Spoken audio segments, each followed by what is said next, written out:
నా ప్రియులారా, ప్రభువు మాటను స్తుతించండి. నేను తల్లి మెర్సిలినా హోరో. మీ అందరికీ హృదయపూర్వక శుభాకాంక్షలు.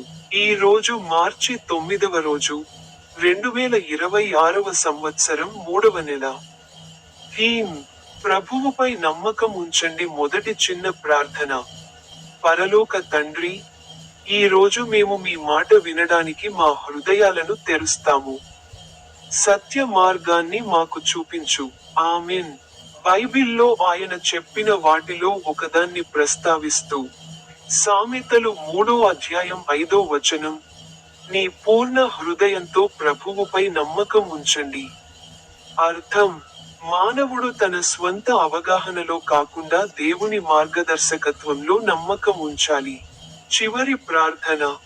ప్రభువా, ప్రతి పరిస్థితిలోనూ నిన్ను నమ్ముకోవడం మాకు నేర్పండి. ఆమెన్. మీ అందరికీ హృదయపూర్వక శుభాకాంక్షలు. నా యూట్యూబ్ ఛానెల్లోని స్వైప్ బటన్ పై క్లిక్ చేయడం మర్చిపోవద్దు.